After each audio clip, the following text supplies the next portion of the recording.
Greetings to all our viewers tuning in to our channel. There are moments in a nation's history that don't arrive with the roar of gunfire or bold declarations in Parliament. They come slowly, quietly, like a cold wind slipping through the crack of a door. But once that door closes, people realize they've stepped into a different era. Today, Canada stands right at such a moment. On the surface, the debate over replacing the CF-18 fighter fleet looks like any other defense procurement program, comparing specifications, weighing budgets, negotiating delivery timelines. But the deeper one digs, the clearer it becomes. This is no longer just about an aircraft. It's a question of how Canada sees itself in the 21st century, as a nation safely sheltered under someone else's umbrella, or one capable of shaping its own strength. Saab's proposal, promising to build a full Gripen production line right on Canadian soil, strikes directly at that sensitive point. It brings more than just steel, composites, or jet engines. It carries with it a dangerous idea for the old order, that Canada doesn't have to remain the buyer forever. Canada can be the one in control, the producer, the one who decides who gets access to technology, who receives support, and when. What truly caught Washington's attention wasn't whether the Gripen flies faster or slower than the F-35. The real concern lies in the prospect of Ottawa gradually slipping out of the tight yet invisible web of the U.S. defense ecosystem, from ITAR regulations to software, mission data, and export rights. A more self-reliant Canada in defense industry terms is a Canada that becomes harder to predict on the chessboard of power. And that kind of unpredictability always unsettles centers of control used to having the upper hand. But this isn't a story of rebellion or confrontation.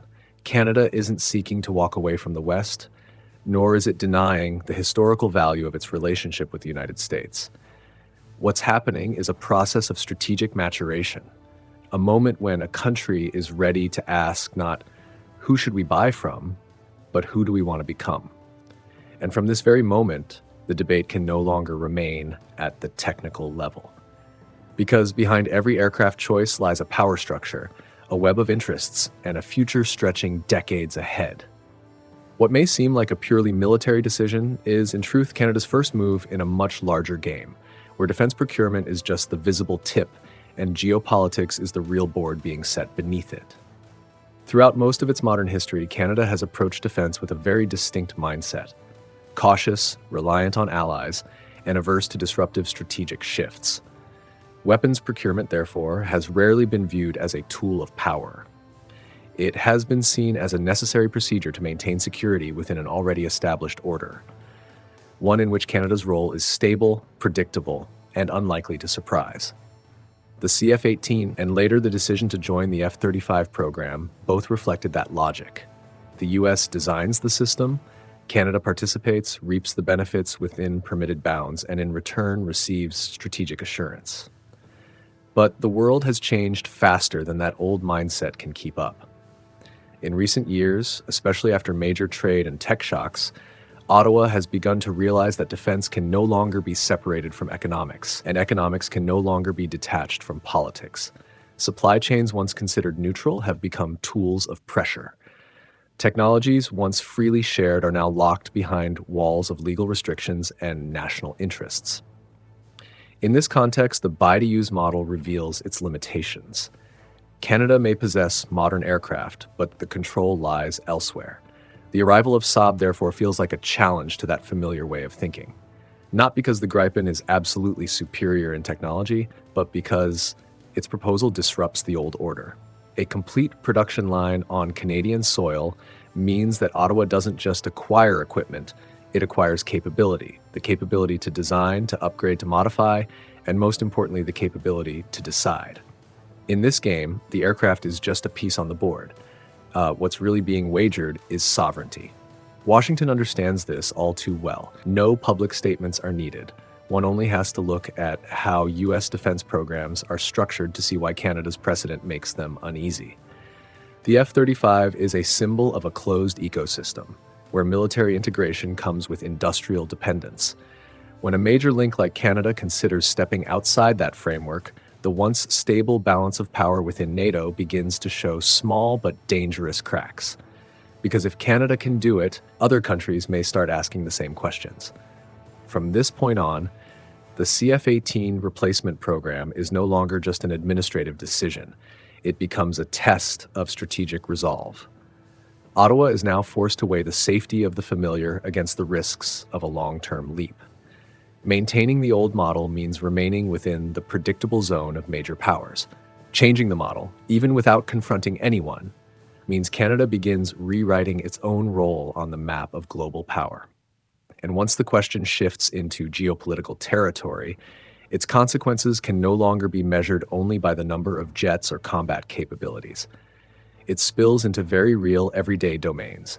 Where will the factories be built? Which workers will be trained? What technologies will stay in country? And who will benefit in the long run from each dollar of defense spending? From a chess match of power between nations, the story slowly descends to the ground, where economic sovereignty is no longer an abstract slogan, but something measured in thousands of jobs and an industrial future that Canada can choose to own. Once the layers of geopolitics are peeled back, the core of the Gripen versus F-35 choice ultimately comes down to a very practical question.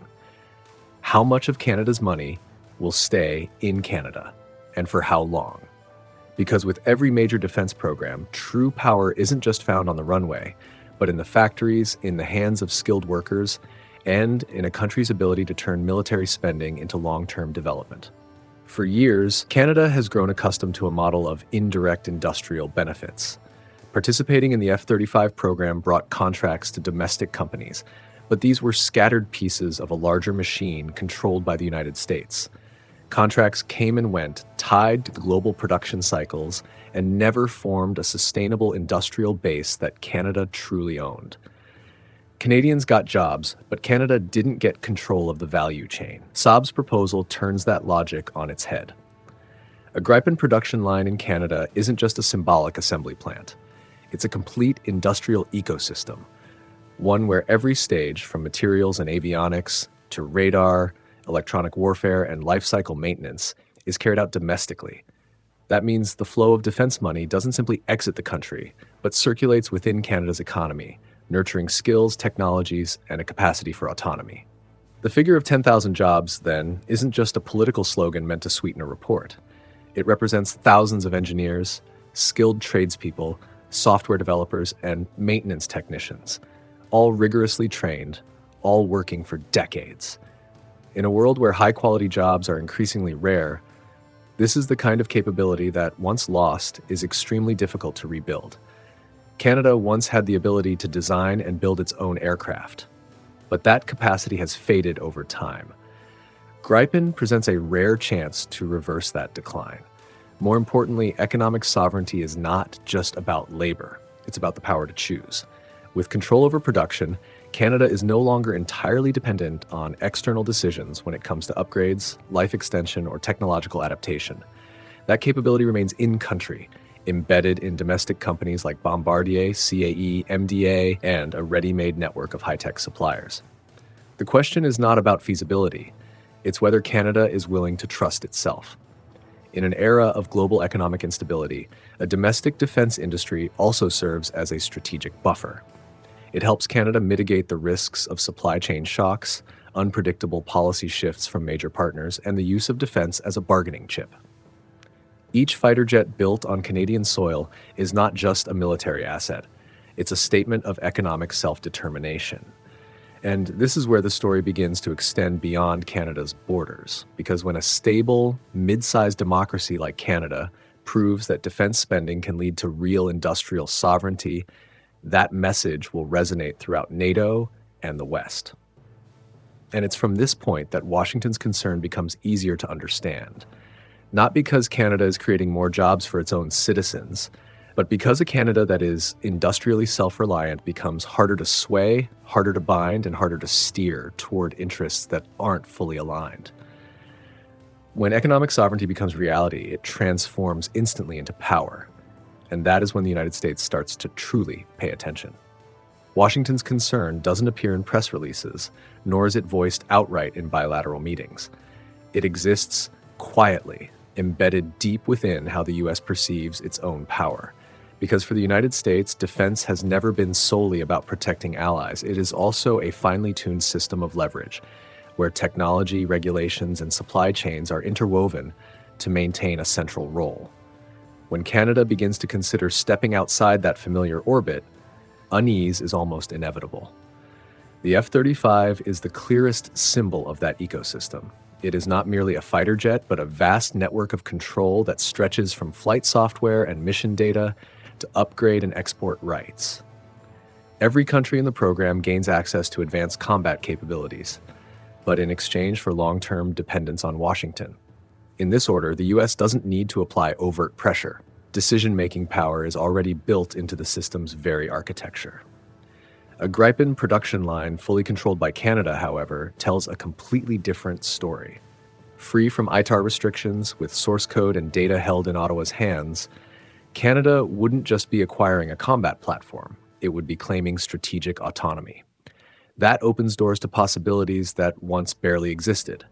The freedom to customize configurations based on national needs, the ability to assist allies independently, and even to act as a supplier in emergency situations without waiting for approval from across the border.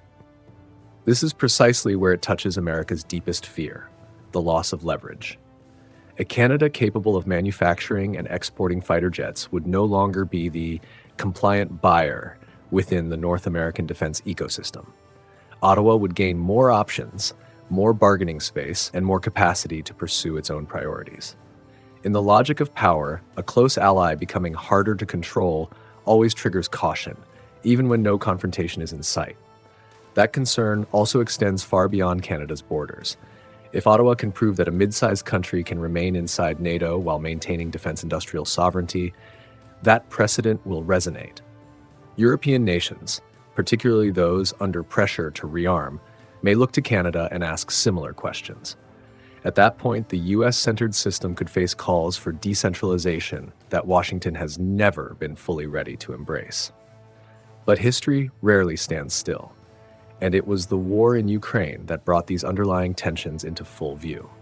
As the battlefield consumes ammunition and equipment at unprecedented rates, the West has come to realize that power doesn't lie only in possessing cutting-edge technology, but in being able to produce it fast enough, in large enough quantities, and with enough flexibility.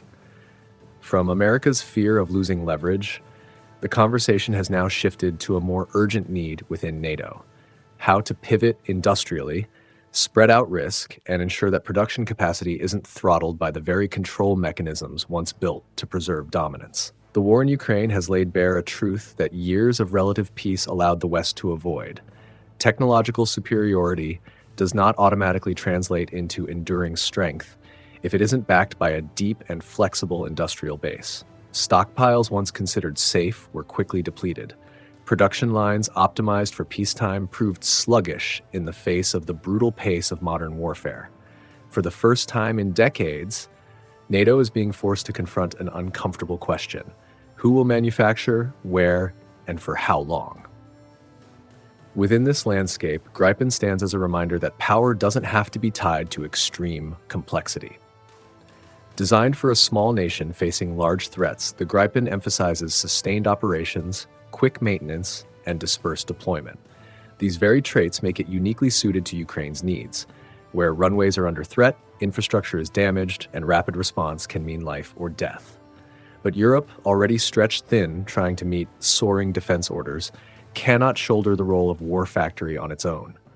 In this context, Canada emerges as a strategic link that few had paid much attention to until now.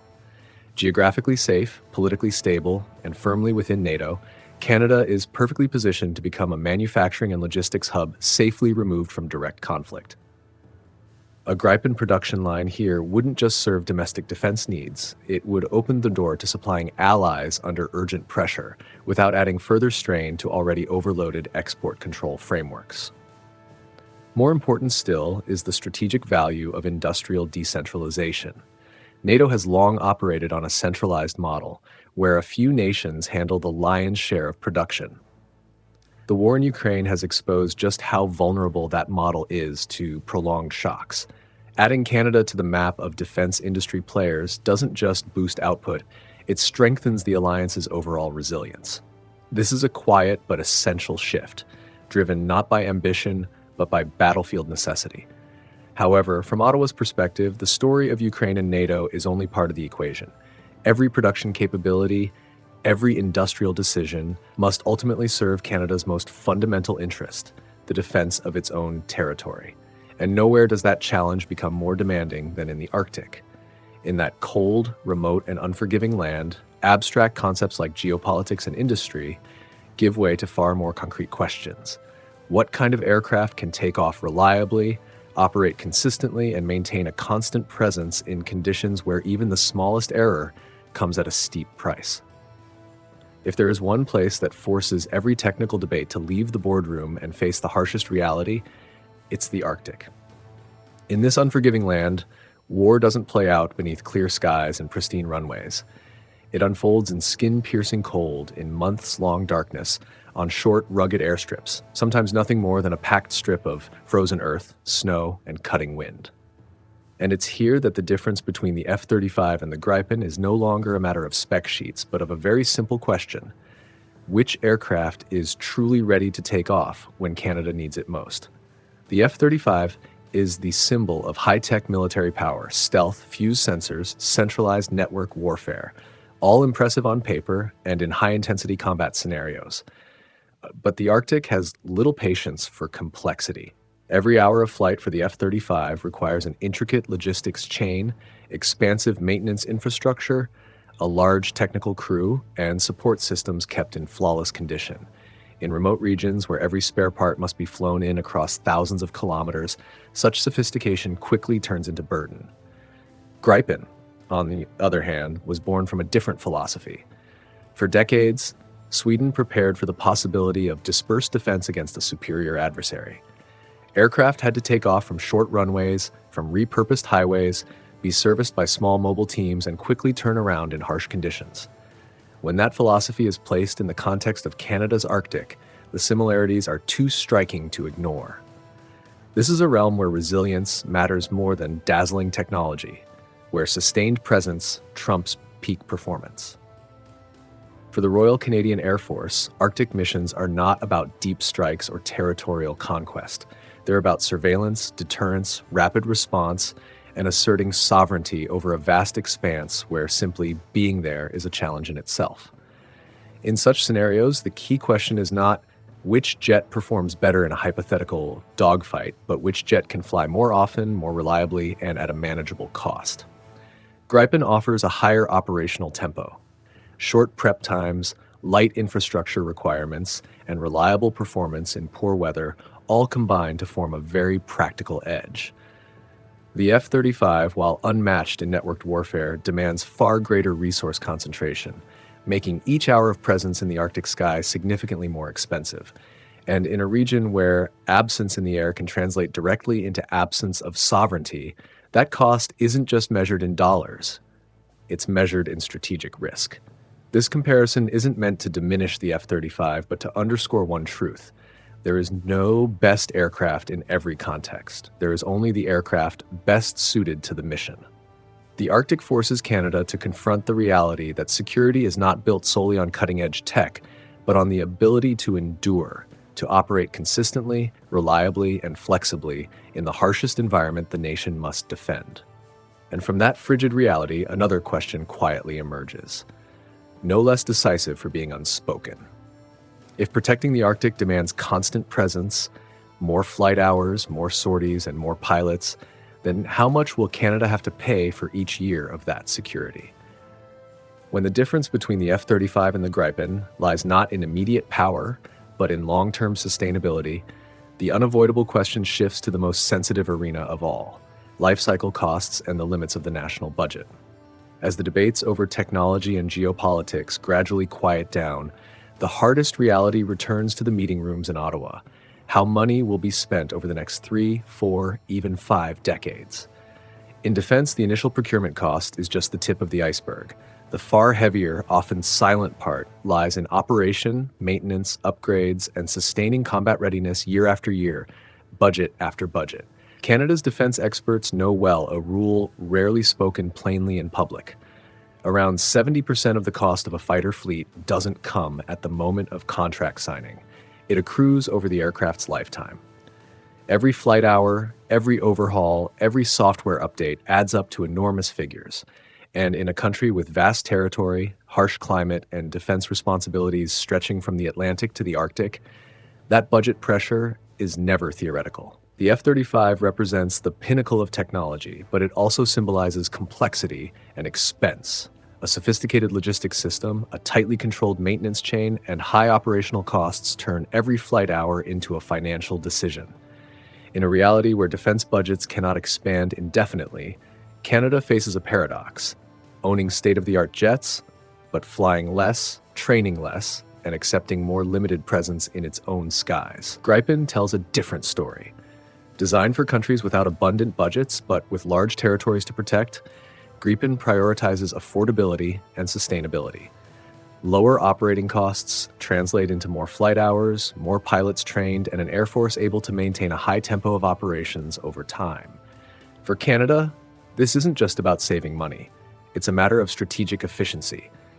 A fleet that's ready to fly when needed, rather than an elite force constrained by budget ceilings. More importantly, life cycle cost is tied directly to control. When most of the maintenance and upgrades happen domestically, the flow of funds stays within the country, and technical decisions aren't delayed by complex approval chains from abroad. This creates the kind of flexibility that a defense-in-depth nation like Canada uniquely needs. In that light, the defense budget becomes not merely an expense, but a tool for managing long-term risk. From this perspective, the cost debate is no longer a dry accounting exercise. It becomes a question of how Canada chooses to allocate its resources in order to defend its sovereignty sustainably. Fewer, more expensive aircraft with limited flight time, or more aircraft flying regularly, anchored in domestic capability. Each path reflects a different philosophy of defense, and when the final numbers are placed side by side, they won't make the decision on their own. What they will do is force Canada's leaders to confront their responsibility, because the choice made today won't just shape the current term, it will lock in the country's trajectory for decades to come. From what appears to be a purely fiscal decision, Canada is now approaching a historic crossroads, a decision that will define the nation's role, its capabilities, and its place in the world for the next 50 years. There are decisions that don't make headlines when signed, yet their echoes last for decades. The choice now facing Ottawa is one of those decisions. It doesn't just concern a single government term or a defense budget cycle. It's about how Canada chooses to position itself for the next half-century, continuing down the familiar path of conditional safety or stepping into a more proactive role with all the risks and opportunities that entails. The option of retaining a portion of the F-35 fleet while redirecting the rest toward the Gripen is not, as some fear, a sign of indecision. On the contrary, it reflects a very Canadian kind of transitional thinking, avoiding an abrupt rupture with allies while also refusing to lock itself into a future designed by others. In this approach, Ottawa slams no doors shut, but opens a new path, one where industrial capability, sovereignty, and long-term benefit are weighed alongside immediate security needs. Pressure from Washington will certainly be present, whether expressed subtly or directly. For the United States, any shift in the structure of North American defense is a strategic matter, but history rarely favors nations that only act when no one objects. Major turning points are almost always met with skepticism, even resistance from the closest of partners. The question isn't whether Canada can avoid pressure, but whether it has the confidence to withstand it. Crucially, this choice is not one of confrontation. Canada is not seeking to detach itself from NATO, nor is it denying America's role in collective security. On the contrary, a Canada with stronger defense industry capabilities and greater strategic flexibility could become a more valuable ally, not a lesser one. But to achieve that, Ottawa must accept that being a reliable buyer is no longer enough to define its place in a world where power is being restructured. In the next 50 years, governments will change, alliances may shift, and today's lauded technologies will inevitably become obsolete. What will remain is not the name of an aircraft model, but the foundation Canada has built for itself, its production capacity, its people, and its ability to make sovereign decisions in moments of crisis. If today's decision is made simply to avoid controversy, Canada will continue drifting within a current set by others. But if it is made with long-term vision, it could mark the moment Canada steps out of its familiar, safe role and begins shaping a more active future. And at this very point, the decision no longer belongs to engineers or generals. It becomes the most profound political question of all. Will Canada be remembered as a nation that always chose the predictable path, or as one that dared to take responsibility for its own future, even when the road ahead was anything but smooth? As the story draws to a close, what lingers isn't the name of a fighter jet or rows of dry technical comparisons. What remains is the image of a nation standing before a mirror, asking itself who it wants to become over the next half-century. For decades, Canada has grown accustomed to the role of the reliable buyer, a stable partner within a system designed by others. That role brought safety, but quietly narrowed the space for choice. Every contract signed was another layer of dependency added, another piece of decision-making handed over. Now, for the first time in a long while, Canada has a chance to reverse that story. A fighter jet factory on Canadian soil isn't just steel, assembly lines, and robotic arms. It's the symbol of a shift in mindset, from consumption to creation, from dependence to control. When a nation can design, upgrade, maintain, and ultimately determine the fate of its own defense capabilities, it has stepped into a higher tier of sovereignty. This shift is not loud, nor is it confrontational. It unfolds quietly through policy decisions, long-term investments, and a belief that domestic capability is strong enough to shoulder greater responsibility. Canada doesn't need to turn its back on anyone to stand tall. All it needs is the courage to step out from the familiar shadow of history.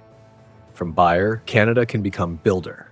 From a dependent link, it can become an industrial pillar within the Allied network. And from that position, every partnership can be redefined on a more equal, more proactive, and more sustainable footing. Power in today's world does not come from military strength alone, but from the ability to sustain that strength on your own terms. In the end, the question is no longer Gripen or F-35. The real question is whether Canada is ready to accept the responsibility that comes with sovereignty. Because ownership is always harder than acquisition, but it's also what creates lasting value for generations to come. If you have your own perspective on this historic choice, share your thoughts in the comments below. And if you'd like to keep following in-depth analysis on economics, geopolitics, and the decisions shaping our world's future, don't forget to subscribe so you don't miss what's coming next.